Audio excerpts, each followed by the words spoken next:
Okay, good morning students. Class 8 और chapter B 8 आज हम पढ़ने वाले हैं सेल के बारे में, cell structure and the function. अभी तक आपने बहुत सारी चीज़ें पढ़ ली। अभी तक हमें ये पता है कि हम सारे एक लिविंग वर्ल्ड के अंदर रहते हैं। लिविंग वर्ल्ड, ठीक है। लिविंग वर्ल्ड क्या चीज़ होता है? सजीव वस्तुएं। सजीव और निर्जीव वस्तुओं के बीच में क्या अंतर अभी तक आपने सुना है, सीखा है? निर्जीव वस्तुएं वो होती हैं जो चलती फिरती नहीं है, खाना नहीं खाती, खाना नहीं बनाती, चल और अपना उसके अंदर रिप्रोडक्शन जो भी आपने पढ़ा है वो नहीं होता है, उसके अंदर ग्रोथ नहीं होती है ना। जबकि सजीव वस्तुओं के अंदर ये सारी चीज़ें होती हैं। आज हम एक चीज़ के बारे में पढ़ने वाले हैं जो सबसे छोटी इकाई है, यानी कि सेल। आपकी अगर बुक के अंदर देखेंगे, अभी तक आपने क्या पढ़ रखा है कि सारी चीज़ें जो कि लिविंग या फिर नॉन लिविंग, ये दो तरह की हमारे आसपास के अंदर चीज़ें होती हैं। और आपने क्या पढ़ रखा है कि living organism carry out certain basic function. वो सारे फंक्शन आपको पता है भाई कौन कौन से होते हैं। Different sets of the organisms perform the various function that you have listed. इस चैप्टर के अंदर हम क्या पढ़ेंगे कि एक किसी भी अपने ऑर्गन्स के बारे में पढ़ रखा है ना, डाइजेस्टिव सिस्टम और ये वो, नाक, आँख, कान, मुंह, त्वचा, ये आपके ऑर्गन्स हैं। ये जितने भी हमारी बॉडी के अंदर जो सबसे छोटी इकाई होती है उसको बोलते हैं सेल। क्या बोलते हैं? सेल। सेल्स में भी compare to the bricks. Bricks का मतलब होता है ईंटें। जैसे घर के अंदर ईंटें लगती हैं, दीवारें ईंटों से बनती हैं, ऐसे ही हमारी सारी की सारी बॉडी, शरीर, चाहे पेड़ पौधे हों, चाहे जानवर जंतु, वो सब सेल से बनते हैं। उदाहरण के लिए ये देखो, ये ब्रिक वॉल है, ईंट ऐसे लगी होती हैं और ये सेल्स हैं हमारी बॉडी के अंदर। जब हमने माइक्रोस्कोप के अंदर देखा, बिल्कुल सिमिलर दिखाई दे रहे हैं ना दोनों ऐसे। अब डिस्कवरी ऑफ सेल, ये सेल हमें पता कहाँ से लगा?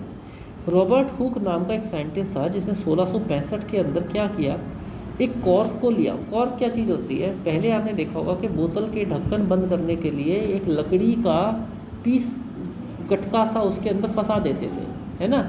अब आजकल भी अगर कुछ पुरानी दवाइयाँ वगैरह आप देखेंगे तो उसके ऊपर कॉर्क लगा होता है। शैम्पेन की बोतल के ऊपर भी कॉर्क लगा होता है लकड़ी का, ठीक है, ढक्कन की जगह। तो उस कॉर्क के अंदर से वो एक्चुअली उसने क्या किया, वो उसने एक कॉर्क होता है बार्क ऑफ अ ट्री, मतलब कि वो लकड़ी से बना होता है, छाल से बना हुआ एक ढक्कन होता है। उसने उसको लिया और उसने एक माइक्रोस्कोप के अंदर रख के देखने लग गया उसको कि भाई ये है क्या चीज़, बनता किस चीज़ से, ला इसको छोटा सा देखता हूँ। और उसको पता चला कि उसके जो कॉर्क है उसके अंदर तो बहुत सारे कंपार्टमेंट से बने हुए हैं। कंपार्टमेंट में छोटे, जब उसने माइक्रोस्कोप का मतलब ही क्या होता है, बिल्कुल माइन्यूट लेवल पे देखना। और उसको पता चला कि इसके अंदर तो छोटे कमरे टाइप में बने हुए हैं। उसको और ध्यान से देखने पे पता चलता है कि ये जो बॉक्सेस जो वो देख रहा है, ये सारे के सारे बिल्कुल ऐसी शेप के हैं जैसे कि आपने मधुमक्खी का छत्ता देखा है ना। मधुमक्खी के छत्ते के अंदर वो छोटे छेद होते हैं, हेक्सागोनल शेप के, है ना, ऐसे करके होते हैं ना, ऐसे करके अटैच होते हैं। तो कुछ ऐसे शेप के काफ़ी सारे बॉक्सेस हैं। Hooke coined the term cell for each box, और उसने हर एक उस छेद को, हर एक उस बॉक्स को एक नाम दे दिया जिसका नाम रखा उसने सेल। ओके, तो यहाँ से वर्ड आया cell. What who observed boxes of cells in the cork were actually dead cells, और वो एक्चुअल के अंदर क्या थे, उसने उस टाइम के ऊपर जो नाम दिया सेल, वही उनका नाम पड़ गया सेल। ओके, वो सारे डेड सेल थे। Cells of the living organism could be observe only after the discovery of the improved microscope. Improved microscope के डिस्कवरी के बाद में ही हमें पता लग पाया कि सारी चीज़ों के अंदर सेल्स होते हैं। Very little was known about the cell to the next 150 years after Robert Hooke's observation, और इवन रॉबर्ट हुक के 1665 के 150 सालों के बाद तक किसी ने ध्यान ही नहीं दिया कि उसने एक बार, उसने तो अपना पॉइंट कर दिया था लिख के, उसने सेल नाम भी दे दिया, उसको ने ये भी बता दिया कि भैया ये जो जितनी भी सजीव वस्तुएं होती हैं, ये कुछ ना कुछ इसके अंदर कुछ ना कुछ अगर माइक्रोस्कोप लेवल पे देखें तो कुछ ना कुछ एक सेल, एक स्ट्रक्चर है उसके अंदर, कंपार्टमेंट से बने हुए हैं, ज़रा देख लेना। पर अगले 150 सालों तक किसी का ध्यान नहीं गया इसके ऊपर। 150 साल के बाद में जब एडवांस माइक्रोस्कोप आया, तब एकदम से सबको पता चला कि ये तो रॉबर्ट हुक तो 1665 में जो जिस चीज़ के बारे में बोल के गया था वो बात तो सच है। ठीक है, अब सेल के बारे में हम बात करते हैं कि होता क्या चीज़ है। Both bricks and the buildings and cells in the living organisms are the basic structure unit. जैसे कि आपकी बिल्डिंग के अंदर ईंटों को जोड़ जोड़ के दीवार बनाई जाती है, ऐसे ही आपकी बॉडी के अंदर ये सेल आपस में जुड़ जुड़ के क्या बनाते हैं, दीवार नहीं बनाते, टिश्यू बनाते हैं। ठीक है। और ऐसे ही जैसे आपके एक कमरे के अंदर 4 दीवारें होती हैं, 4 दीवारें मिलने के बाद में ही आपका एक कमरे की 4 दीवारें बनती है, ऐसे ही ये बहुत सारे टिश्यूज़ मिलके क्या बनाते हैं, ऑर्गन बनाते हैं। और जब एक कमरे की 4 दीवारें, उसका फर्श, उसका छत भी मिल जाता है तो फिर वो एक कमरा कहलाने लग जाता है। तो धीरे धीरे फिर ऐसे ही हमारे बहुत सारे ऑर्गन मिलके क्या बनाते हैं, ऑर्गन सिस्टम बनाते हैं। अब ऐसे ऐसे कमरे जब घर के अंदर 4 या 5 हो जाएंगे तो उसको घर का नाम दे दिया जाएगा। ऐसे ही फिर हमारा ऑर्गन सिस्टम बहुत सारे जब इकट्ठे मिल जाते हैं तो वो हमारी बॉडी को बनाते हैं। आ गया सबकी समझ में कैसे होता है। अब ये जो सेल होता है ये डिफरेंट शेप, साइज़ और डिज़ाइन के हो सकते हैं। ठीक है। अब क्योंकि सेल्स लिविंग ऑर्गेनिज्म के अंदर बहुत कॉम्प्लेक्स लिविंग स्ट्रक्चर और नॉन लिविंग ब्रिक्स की तरह नहीं होते हैं। सारी बात ये है कि ये जो सेल होते हैं ये बहुत बड़े भी हो सकते हैं, बहुत छोटे भी हो सकते हैं। Egg of a hen represent as a single cell and is big enough to be seen by the unaided eye. ऐसी बात नहीं है कि सारे ही सेल छोटे होते हैं। मुर्गी का जो अंडा है वो भी एक सेल ही है, एक ही सेल है वो भी। ठीक है। इसी तरीके से सबसे बड़ा सेल कौन सा हो जाएगा, सबसे बड़ा अंडा किसका होता है, ऑस्ट्रिच का। तो वो सबसे बड़ा हमारा नॉन सिंगल सेल चीज़ है। Okay. Organism show variety of in cell number, shape and size. जानवरों के अंदर ऑर्गेनिज्म का मतलब जानवर नहीं होता, ऑर्गेनिज्म मतलब प्लांट एनिमल दोनों कहलाते हैं। उनके अंदर विभिन्न तरह के सेल, नंबर्स ऑफ सेल और सबकी शेप और साइज़ अलग अलग मिलते हैं। अब साइंटिस्ट ने कैसे कैलकुलेट किया भाई ये सारी चीज़ें? साइंटिस्ट ने डाई का यूज़ किया, मतलब कि उसको सेल सबसे पहले क्या था, उसके अंदर कलरलेस होते थे, अलग बस कंपार्टमेंट ऐसे दिखाई दे रहे हैं। अब मान लो ये वाली चीज़ है, ये आपको कंपार्टमेंट दिखाई दे रहे हैं। अगर मैं इसके अंदर से पीला कलर हटा दूँ तो आपको क्या दिखेगा? नहीं दिखेगा ना, कुछ भी नहीं दिखेगा, ये तो वाइट पे आ जाएगा। तो उन्होंने सबसे पहले इसके अंदर डाई डाली जिससे ये माइक्रोस्कोपिक लेवल के ऊपर आराम से दिख सके। ठीक है, ब्लू कलर या कुछ इस तरह का कलर। तो there are millions of the living organism, there are different shapes and size. अब कितने सेल्स होते हैं एक बॉडी के अंदर? हमने ये पढ़ लिया कि सभी चीज़ें सेल से बनती हैं। कितने सेल पर लिविंग ऑर्गेनिज्म में कितने cell? Can you guess the number of cells in a tree in a huge animal like the elephant? The number of cells runs in the billions and the trillions. Billion और trillions की संख्या के अंदर होते हैं। Human body has trillion of cells which vary in shape and size. Different body group of the cells perform a variety of function. A billion is 1,000 million. Million और billion के बीच में क्या मतलब होता है? 10 लाख, इकाई, ढाई, सैकड़ा, हज़ार, 10,000, लाख, 10 लाख, ये होता है 1 मिलियन। ठीक है। और ऐसे 1000 वो बन जाता है आपका 1 बिलियन। यानी कि 1 2 3 4 5 6, 1 2 3 4 5 6, और ऐसे 1000 क्या मतलब 3 जीरो और लगेंगे, 1 2 3, ये बन गया आपका 1 बिलियन। ठीक है। अब ऐसे थाउजेंड्स ऑफ द बिलियन, इसके पीछे और जीरो लगाते थे आप, वो बन जाएगा 1 ट्रिलियन। यानी कि इतने सेल ह्यूमन बॉडी के अंदर प्रेजेंट रहते हैं। Can you count them? It is impossible to count them. Okay. Organism made of more than 1 cell are called multicellular. तो हमने इनको विभाजित किया कि हम सभी अगर सेल से ही बनते हैं तो वो सभी जानवर या ऑर्गेनिज्म या पेड़ पौधे जो बहुत सारे सेलों से बनेंगे उसका नाम हमने दे दिया मल्टीसेलुलर, और जो सिर्फ एक ही सेल से बनते हैं उसका नाम बोल दिया हमने यूनिसेलुलर। ठीक है। तो यूनिसेलुलर और मल्टीसेलुलर का बीच में आपको पता चल गया। अब यूनिसेलुलर जानवर कौन से होते हैं भाई? यूनिसेलुलर तो वही होंगे ना जो बिल्कुल एक ही सेल से बने होंगे, जैसे कि अमीबा, जैसे कि पैरामीशियम। ये देखो, ये अमीबा की शेप होती है ऐसे करके ये। ठीक है। इसके बारे में भी हम पढ़ेंगे। A single cell organism perform all the necessary function that a multicellular performs। परंतु सिंगल सेल का मतलब होने का मतलब ये नहीं होता कि भाई जैसे आप तो मल्टीसेलुलर हो, आप तो खाना भी खाते हो, आप तो चलते भी हो और आप तो क्या कहते हैं एक्सक्रीशन भी करते हो, रेस्पिरेशन भी करते हो, रिप्रोडक्शन भी करते हो, तो क्या सिंगल सेल वाला नहीं करता? जी नहीं, ऐसी बात नहीं है, सिंगल सेल वाले भी करते हैं, पर उनकी प्रक्रियाएँ अलग होती हैं। कैसे करते हैं हम देखते हैं। Single cell organism like amoeba captures and digest food, respire, excrete, grows and reproduce. Similar function in the multicellular organisms are carried out by the group of specialized cells forming different tissues.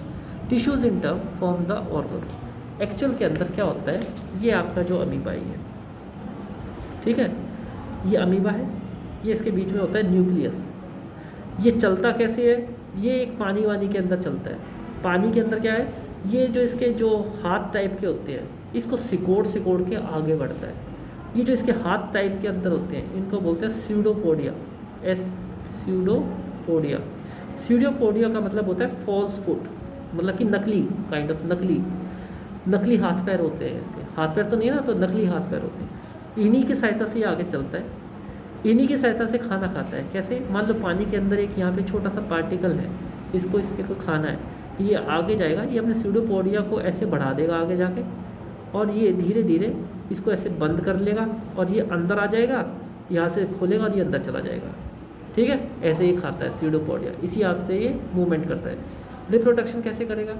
Sexual reproduction तो होती नहीं है इसके अंदर, ये क्या करेगा? Reproduction करने का, रिप्रोडक्शन का मतलब ही क्या होता है? अपने जैसे दूसरे को पैदा करना। बीच में से टूटना शुरू कर देता है अपने आप ही, तो ऐसे करके दो बन जाते हैं इसके, ऐसे करके रिप्रोडक्शन कर लेता है ये। एक्सक्रीशन कैसे करता है? एक्सक्रीशन का मतलब वेस्ट मटेरियल को बाहर, जो भी अंदर चीज़ें, जो भी कुछ चीज़ का अनवांटेड होगा, वो धीरे धीरे जो सेल मेम्ब्रेन होती है, इस सेल के थ्रू बाहर फेंक दिया उसको, ठीक है, ऐसे करता है। आया समझ में? अब हमारी बॉडी के अंदर जो सेल होते हैं वो कुछ इस तरीके के होते हैं। सबसे पहले आप ये ध्यान रखिए कि हमारी बॉडी क्या है, मिलियंस और ट्रिलियंस ऑफ सेल से बनी हुई है, और हर सेल लिविंग है। लिविंग का जैसे अमीबा अपने सारे काम एक सेल को होने के बावजूद सारे काम कर लेता है, ऐसे ही हमारी बॉडी के अंदर भी सारे सेल लिविंग है, इनके अंदर सारी प्रक्रियाएं होती हैं। ये मल्टीप्लाई भी करते हैं, डिवाइड भी करते हैं, मतलब कि रिप्रोडक्शन भी होता है इनके अंदर, ये खाना भी खाते हैं, ये खाना बनाते भी हैं, ये एक्सक्रीशन भी करते हैं, ये सांस भी लेते हैं। परंतु ये हम पढ़ेंगे आगे कि सारा सेल आपस में, एक सेल आपस में से कैसे करता है, और ये सेल आपस में मिल मिल के क्या बनाते हैं, सारे के सारे टिश्यू बनाते हैं, ठीक है। और बहुत सारे टिश्यू मिल जाएंगे तो क्या बन जाएगा, हमारा मसल या फिर ऑर्गन बन जाएगा। बहुत सारी मसल बन जाएंगी तो मिल जाएंगी तो क्या बन जाएगा, ऑर्गन सिस्टम बन जाएंगे। ऑर्गन सिस्टम कैसे होते हैं? जैसे हमारा डाइजेस्टिव सिस्टम हो गया, यानी डाइजेस्टिव सिस्टम यानी कि पेट भी हो गया, उसके अंदर फूड पाइप भी होगी, सारी चीज़ें हो गई, है ना। हमारा रेस्पिरेशन सिस्टम हो गया, जैसे कि हमारा नाक भी हो गया, उसके अंदर नॉस्ट्रल्स भी हो गए, नथुने भी हो गए, विंड पाइप भी होगी, फेफड़े भी हो गए, बहुत सारे ऑर्गन मिले, फिर बॉडी बन जाती है सारे मिलजुल के। तो इस तरीके से ये सारा का सारा कार्य होता है। ओके, तो हमने ये पता लगा लिया कि बहुत सारे जो लिविंग सेल्स होते हैं हमारी बॉडी के अंदर मिलके टिश्यू बनाते हैं और ऐसे करके सारा कुछ करते हैं। हमने अमीबा के बारे में भी पढ़ लिया। देखो अमीबा के बारे में दोबारा से भी दे रखा है। How do define the shape of the amoeba in the figure? ये अमीबा की, देखो ये अमीबा था, कैसे इसकी शेप, कैसे इरेगुलर शेप है ना इसकी, है ना, कोई रेगुलर कोई फिक्स शेप नहीं होती, शेप चेंज करता रहता है ये अपना। और क्या होता है, it is shape appears to irregular. In fact, amoeba has no definite shape. Unlike other organisms, it keeps on changing its shape. Observe the projection of the various length protruding out of its body. Various length, ये various length है ना, length लंबाइयाँ, protruding का मतलब बाहर की तरफ में निकली हुई है। These are called as pseudopodia. इनको क्या बोलते हैं? Pseudopodia. Pseudopodia का मतलब क्या होता है? False foot. क्या होता है?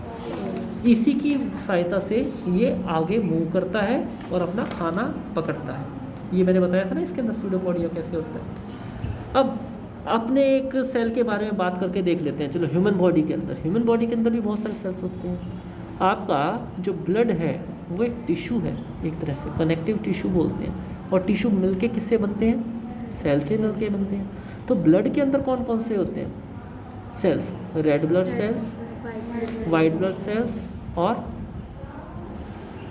और एक और होता है लिम्फ, ठीक है, lymph, red blood cells, white blood cells. Actual के अंदर ये WBC का मतलब होता है कार्पसल्स, वाइट ब्लड कार्पसल्स, हम सेल बोल देते हैं इसको, ठीक है। White blood cells in a human body, human blood is another example of single cell which can be change its shape. हमारी बॉडी के अंदर भी एक ऐसा वाइट ब्लड सेल होता है, वो भी शेप चेंज करता रहता है। वाइट ब्लड सेल का काम क्या होता है? आपकी बॉडी को डिफेंस मैकेनिज्म प्रोवाइड कराना, इम्यूनिटी प्रोवाइड कराना। But what WC is cell, amoeba is full fledged organism capable of independent existence. परंतु क्या हमारी बॉडी के अंदर, जब हमने ये पढ़ा कि सारे सेल आपस में सारे ही वो काम कर लेते हैं, परंतु क्या हमारी बॉडी के सेल एक साथ अकेले रह सकते हैं जैसे अमीबा का रह सकता है?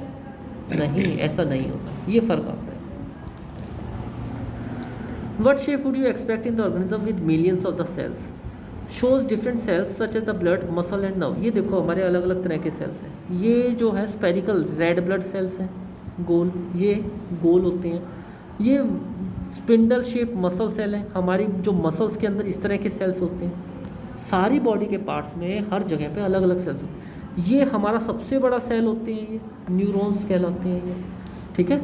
ये देखो तो हमारे ब्लड के अंदर क्या होंगे, गोले गोले से ऐसे इस तरह के सेल होंगे। मसल्स के अंदर इस तरह के सेल्स होंगे। ये न्यूरॉन का एक ये इस तरह का सेल होगा। तो बॉडी में अलग अलग तरह के, अलग अलग ऑर्गन्स में अलग अलग तरह के सेल्स मिलते हैं, ठीक है। Generally cells are around, spherical and elongated. ये तीन शेप होते हैं, या तो गोला होगा, स्पेरिकल होगा, या फिर इलोंगेटेड होगा। Some cells are long and pointed at both the ends. कुछ सेल्स दोनों तरफ से पॉइंटेड होते हैं, जैसे कि हमारा मसल का सेल हो गया। Cells sometimes are quite long, बहुत सारे लंबे भी होते हैं, जैसे न्यूरॉन हो गया।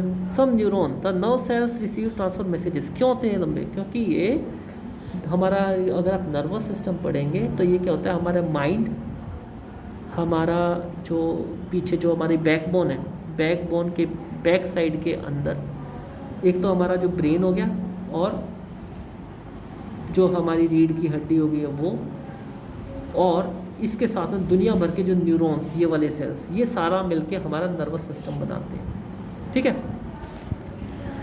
नर्वस सिस्टम का काम क्या होता है? जैसे कि ठंडा गरम आपकी बॉडी को संदेश देना और संदेश लेना।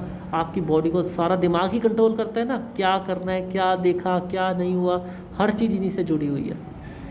Can you guess which part of the cell gives its shape? Components of the cells are enclosed in the membrane. This membrane provides shape to the cell. अच्छा, ये जो जितने भी सेल्स होते हैं, इन सेल की जैसे एक चार दीवारी आपके कमरे की होती है, ऐसे ये सेल की भी एक शेप होती है। और शेप जब कैसे आएगी? क्योंकि इसके पास में एक मेम्ब्रेन होती है। मेम्ब्रेन का मतलब एक झल्ली, ठीक है, एक इस तरीके से मेम्ब्रेन होती है। एक्चुअल के अंदर सेल के अंदर क्या होता है बेटा, प्लांट और एनिमल सेल के बीच में आप आगे अंतर पढ़ेंगे। प्लांट और एनिमल सेल में थोड़ा सा ही अंतर होता है, ज़्यादा नहीं। उसकी बाहर की जो है ना 2 लेयर्स होती हैं, और हमारे यहाँ पे एक सिंगल लेयर होती है, जिसको बोलते हैं प्लाज्मा मेम्ब्रेन। बीच में क्या होता है? न्यूक्लियस। इस न्यूक्लियस के बाहर भी एक, न्यूक्लियस के अंदर होता है न्यूक्लियोलस, ठीक है। सेल का शेप बता रहा हूँ, ये सेल की मेम्ब्रेन होती है बाहर वाली, ये न्यूक्लियस की मेम्ब्रेन, और इसके बीच में क्या होते हैं? ऑर्गेनेलीज होते हैं काफ़ी सारे, छोटे छोटे, जैसे आपकी बॉडी के अंदर ऑर्गन होते हैं ना, इसके अंदर भी ऑर्गेनेलीज होते हैं। ये चीज़ कहलाती है साइटोप्लाज्म, बीच वाला हिस्सा सारा का सारा, ठीक है। ये आप आगे जाके पढ़ेंगे। अब साइज़ ऑफ द सेल, सबसे पहले हम ये देख लेते हैं साइज़ क्या क्या हो सकता है सेल का साइज़। अभी हम बेसिक कर रहे हैं बिल्कुल। Size of the cell in living organism may be small as the millionth of the metre, micrometre और माइक्रोन के तो बहुत ही छोटा हो सकता है ये, और may be as large as the few centimetre, और कुछ सेंटीमीटर लंबा तक भी हो सकता है। However, most of the cells are microscopic in size and are not visible to the unaided eyes. ज़्यादातर सेल्स को हम नंगी आंखों से नहीं देख सकते। They need to be enlarged and magnified with a microscope. Microscope की ज़रूरत पड़ती है उन्हें देखने के लिए। साइज़, स्मॉलेस्ट साइज़ का साइज़ क्या होगा? 0.1 से 0.5 माइक्रोमीटर, जो कि बैक्टीरिया के अंदर मिलता है। और सबसे बड़ा क्या होगा? 170 mm से 130 mm, जैसे कि ऑस्ट्रिच का अंडा, ठीक है। ये सबसे बड़े वाला सेल है। आपको सबसे छोटा और सबसे बड़े सेल का साइज़ मिल गया, ये आपको याद भी करना है। अब है हमारा cell structure and the function. Cell के स्ट्रक्चर कैसे होते हैं? उसके फंक्शन कैसे होते हैं, ये अब हम आगे पढ़ेंगे। अभी मैं आपको बस सीधा सा एक दोबारा से एक जो चीज़ मैं बता रहा हूँ सेल के अंदर, ये देखो सेल कुछ कुछ इस तरीके से दिखाई देते हैं अगर हम माइक्रोस्कोप के अंदर देखें। उनके सबसे पहले एक मेम्ब्रेन होती है, उनके बीच में एक और अंडा सा होता है जिसको हम बोलते हैं न्यूक्लियस होता है, और ये न्यूक्लियस और इस मेम्ब्रेन के बीच का जितना भी हिस्सा होता है नीला नीला, इसको बोलते हैं हम साइटोप्लाज्म। ठीक है, सेल मेम्ब्रेन बाहर की जो मेम्ब्रेन है, बीच में न्यूक्लियस और उसके बीच में ये जो नीला नीला हिस्सा है ये साइटोप्लाज्म, इसके बीच में जो छोटे छोटे गोले हैं ये ऑर्गेनेलीज है। ओके, न्यूक्लियर की भी अपनी खुद की एक मेम्ब्रेन होती है, ये न्यूक्लियर मेम्ब्रेन कहलाती है। ओके, ये ह्यूमन चीक सेल है, यानी कि जो आपके गाल के जो सेल है ना, ये उनको दिखाया गया है ह्यूमन चीक सेल। ठीक, इसके बारे में अब हम जो सेल मेम्ब्रेन और ये सारी चीज़ें ये अब हम पढ़ेंगे अगली वीडियो के अंदर। और अभी तक आपको सेल का इंट्रोडक्शन पता चल गया है, और प्लांट और एनिमल सेल के बीच में हम थोड़ा सा अंतर भी करेंगे। ठीक है।